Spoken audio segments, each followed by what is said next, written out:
I decided that when Shayla Cooper died in February of 2019, they began to switch the weed on the street to the main dealers on the street. One of them happened to be Larry Welch for Sharon Martin. I'm name dropping Larry Welch because he was the one that I was buying weed from, where I decided that the medicinal cannabis industry had now flourished under Michael Ford, where Loud on the River for me was beginning to happen. I thought under Andrea Faulkner, Michael LaFlave, a grant was given out of Washington through the University of Minnesota, where they got illegal warrants for people who smoked weed, calling them a nuisance or a criminal depending upon their record, based on knowing they smoke weed, similar to knowing you smoke cigarettes.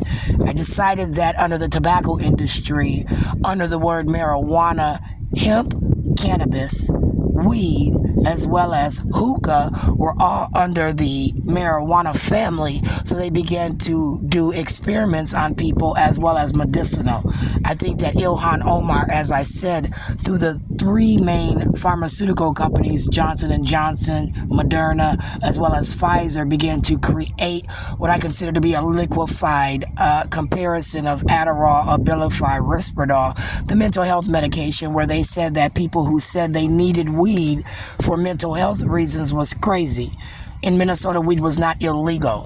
What happened was officers at their discretion could give you a ticket, put you in a court situation where if you had other charges that might affect you, as well as the marijuana, where they can then give you treatment and say that the weed is the problem, whereas the weed was not the reason that you committed the criminal act in the process. It just so happened that the weed got you pulled over because a cop at his discretion could smell it, see it, or have a notion that you passed it between people, and then ask you to identify yourself. If you refuse to identify yourself, they could then arrest you.